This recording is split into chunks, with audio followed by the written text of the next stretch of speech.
Mesdames et messieurs, bonjour, ravi de vous retrouver pour cette nouvelle édition de votre programme quotidien Midi au Caire en ce jeudi le 25 février 2021.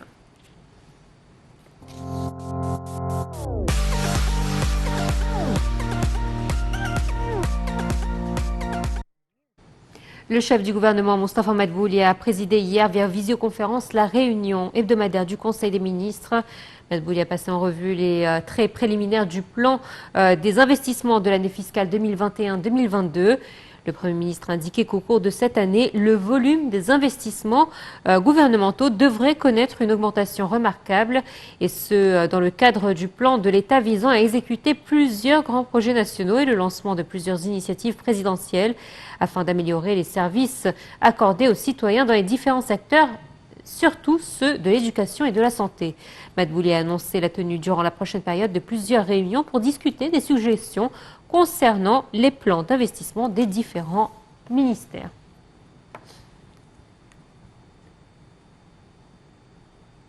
Le chef de la diplomatie Samar Chokri a reçu hier au Caire le coordinateur de la cellule du travail de la présidence congolaise de l'Union africaine, M. Alphonse Ntumba. Selon le porte-parole de la diplomatie égyptienne, l'ambassadeur Ahmed Hafez, Chokri a félicité la délégation congolaise pour la prise en charge de la présidence tournante de l'Union africaine par le président Félix Tshisekedi.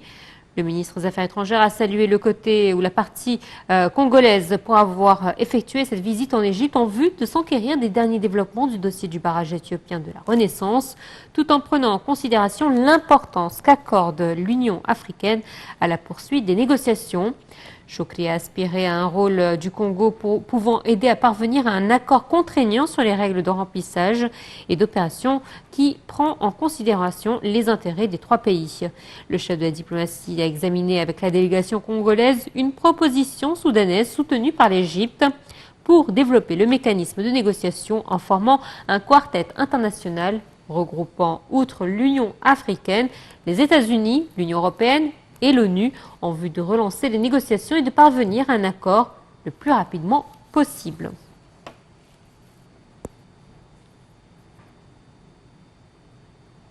Le chef d'état-major des forces armées égyptiennes, le général Mohamed Farid, s'est entretenu avec le chef du commandement central américain, Kenneth McKenzie, et la délégation l'accompagnant en visite en Égypte. L'entretien a principalement porté sur un nombre de questions et de dossiers d'intérêt commun et particulièrement régionaux et internationaux en vue d'instaurer les fondements de la sécurité et de la stabilité. Les deux hommes ont examiné le dossier des exercices conjoints entre l'Égypte et les États-Unis. Le chef d'état-major a mis l'accent sur l'importance des relations stratégiques entre les deux pays, se félicitant du partenariat entre les forces armées égyptiennes et américaines.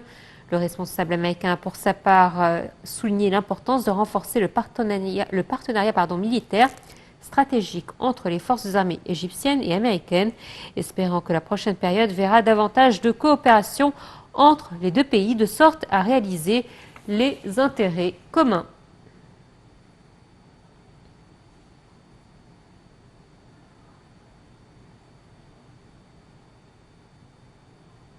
Le prince héritier d'Abu Dhabi et vice-commandant suprême des forces armées émiraties, Sheikh Mohammed Ben Zayed El Nahyan, a salué hier le développement des capacités de l'organisation arabe de l'industrialisation. El Nahyan a fait cette déclaration en visitant le pavillon de l'organisation arabe de l'industrialisation au Salon de la Défense d'Abu Dhabi IDEX 2021. Il a admiré les armes défensives modernes produites par l'organisation arabe de l'industrialisation. Il a rendu hommage à la qualité et à la perfection de ces armes défensives qui reflètent le progrès qu'a atteint récemment l'Égypte dans ce domaine.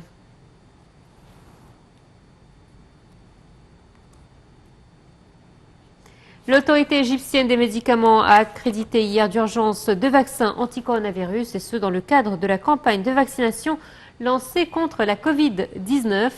Entre-temps, le ministère de la Santé a annoncé hier que 644 nouveaux cas testés positifs au coronavirus avaient été enregistrés, ainsi que 52 décès dus à ce virus. Le point dans ce commentaire.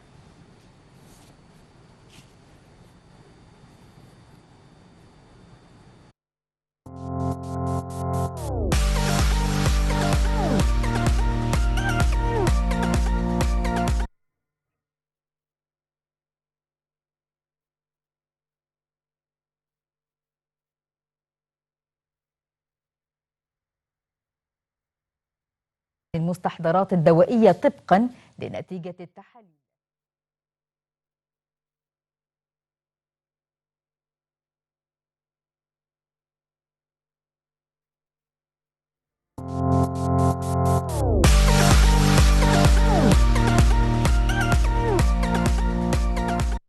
Voilà, nous rencontrons un problème technique, mais nous poursuivons notre tournée dans l'actualité avec cette nouvelle toujours concernant la santé. Le ministère de la Santé a annoncé hier que 644 nouveaux cas testés positifs avaient été enregistrés hier, portant le nombre total des personnes contaminées à 180 051. Le ministère de la Santé a annoncé avoir répertorié 52 nouveaux décès, ce qui augmente le nombre total des victimes donc à 10 400 donc morts. Le ministère a entre-temps ajouté que 349 personnes rétablies du coronavirus avaient quitté les hôpitaux de confinement après avoir reçu les soins médicaux nécessaires, ce qui porte le nombre total des cas guéris à 139 072. Voilà, nous avons réglé notre problème technique. Nous retournons donc à ce commentaire concernant les doses de vaccins qui ont été donc approuvées et accréditées par l'autorité égyptienne des médicaments. L'autorité égyptienne des médicaments a accrédité hier d'urgence 2 vaccins anti-coronavirus, et ce dans le cadre de la campagne de vaccination lancée contre le Covid-19. Il s'agit des vaccins russes Sputnik V et celui importé de la Corée du Sud, AstraZeneca. L'autorité nationale des médicaments a approuvé ces 2 vaccins après les avoir testés en vue de prouver leur efficacité selon les standards locaux et internationaux. Cette mesure porte à 4 le nombre total des vaccins anti-coronavirus accrédités d'urgence par cette instance après le chinois Sinopharm et le britannique AstraZeneca. La ministre de la Santé Hala Zeid et l'ambassadeur chinois au Caire ont tenu mardi une conférence de presse au Caire après l'arrivée d'une nouvelle cargaison comprenant 300 000 doses du vaccin chinois Sinopharm. Zeid a annoncé lors de cette conférence de presse l'élargissement de la tranche de la société qui sera inoculée par ces vaccins. L'ambassadeur chinois avait de son côté souligné que Pékin était totalement prêt à coopérer avec le Caire dans le domaine de lutte contre le coronavirus. La cargaison a été reçue par de hauts responsables du ministère de la Santé et l'ambassadeur chinois au Caire.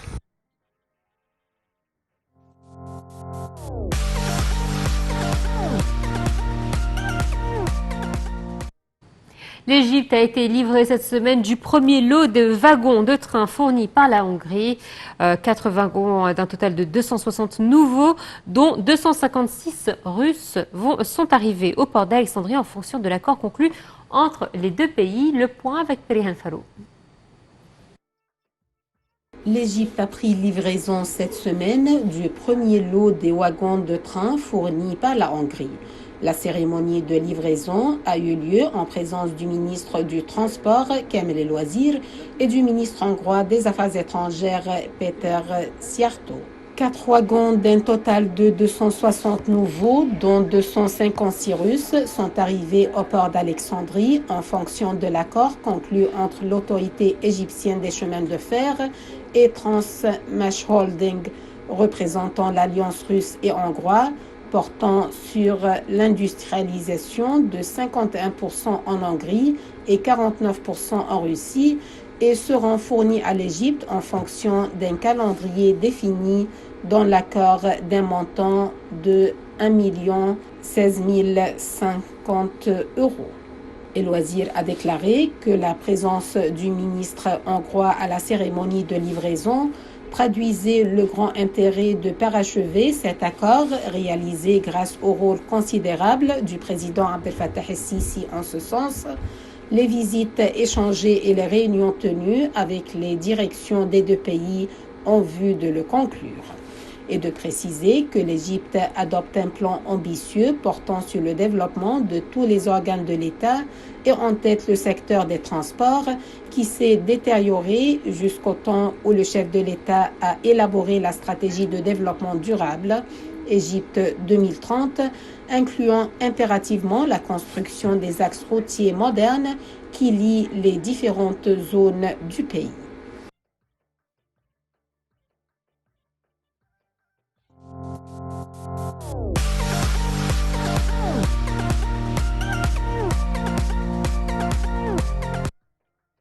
Et enfin, ce sera notre sujet principal de ce matin. Le ministre de l'Éducation, Dr Tal Shawhi, a reçu hier le ministre du Tourisme et des Antiquités, Dr Khaled El Anani. L'entretien a porté sur nombre de dossiers de collaboration entre les deux ministères, notamment la sensibilisation sur le tourisme et les antiquités chez les étudiants ou chez les écoliers. Dr Shawhi a souligné l'intérêt de sensibiliser les élèves sur l'importance du secteur touristique et des antiquités. Sensibilisation qui motivera les élèves à savoir encore davantage sur les antiquités et l'histoire de leur pays.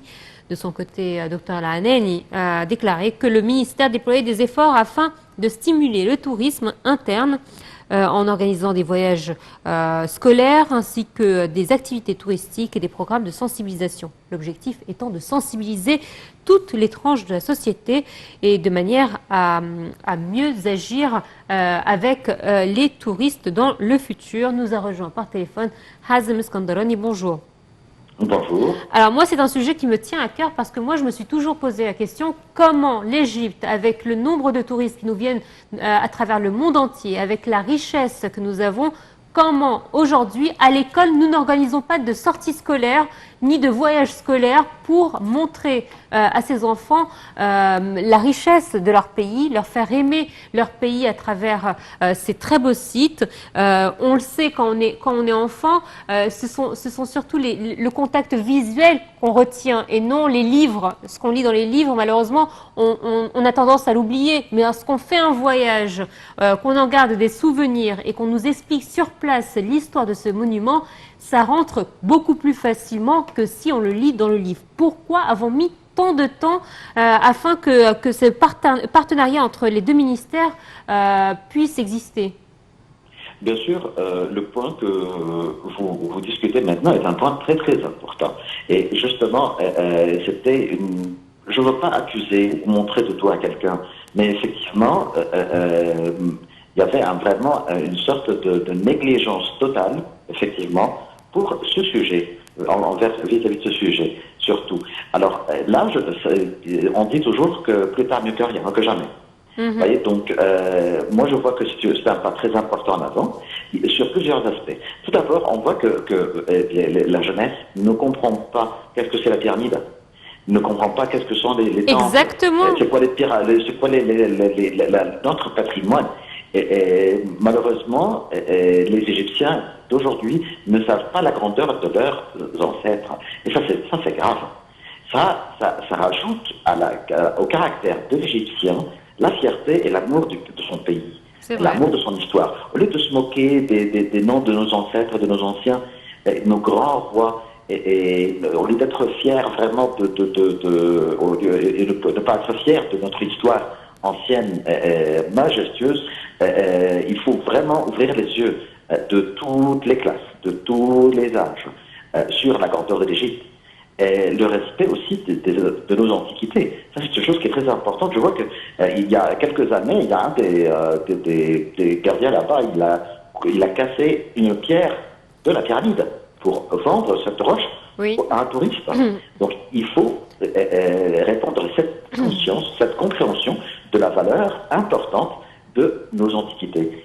Et montrer à l'Égyptien sa gloire, sa fierté, son histoire très ancienne, qui est la plus ancienne au monde. Et non seulement ça, l'autre aspect important au niveau du tourisme, il faut dire à tous les gens, dans les rues, les chauffeurs de taxi, tout le monde, les vendeurs partout, que le tourisme n'est pas un projet, n'est pas un sac d'argent. Il faut traiter le touriste vraiment comme il faut. Le traiter comme un invité chez nous. Il faut le traiter comme si que c'est un roi. Ça, c'est très important. Mais malheureusement, cette conscience manque beaucoup, surtout aux enfants, à certaines générations qui n'ont jamais connu vraiment le tourisme ou la discipline, comment discipliner avec le touriste. Comme vous étiez en train de le dire, il y a certaines personnes en Égypte qui n'ont jamais vu les pyramides. Je ne vais même pas dire certaines personnes d'Égypte, des kérotes même qui n'ont jamais visité les pyramides, alors que pourtant les tickets sont très abordables, sont à des prix très abordables par rapport à ce qu'on peut voir à l'étranger. À l'étranger, visiter un musée coûte énormément cher, c'est un budget. Ici en Égypte, on a la chance d'avoir des prix très avantageux pour les Égyptiens. Je vais vous dire une chose, l'Égypte est le seul pays au monde où le gouvernement vend, ou le ministère de l'Antiquité vend les billets d'entrée des sites archéologiques avec un prix spécial pour les Égyptiens et pour les élèves aussi. C'est vrai. Les enfants, c'est encore moins cher. Donc là, c'est pour encourager les gens. Et cette loi est très très bonne et je pense pas que ça va changer. J'ai visité plusieurs pays, comme la France par exemple. En France, soit un étranger ou un Français, les deux payent le même prix pour le billet pour visiter le Louvre ou un château ou peu importe. Donc là, c'est un privilège qu'on possède. Il faut monter la conscience des Égyptiens de toutes les classes et de tous les âges pour la valeur de nos antiquités et pour la façon correcte pour traiter le touriste. Ça, c'est une importance majeure au vrai sens du terme. Hazem Skandarani, merci à vous d'avoir été des nôtres ce matin. Très bonne suite de programme à vous, très chers téléspectateurs. C'est ainsi donc que prend fin notre émission. À très bientôt. Au revoir.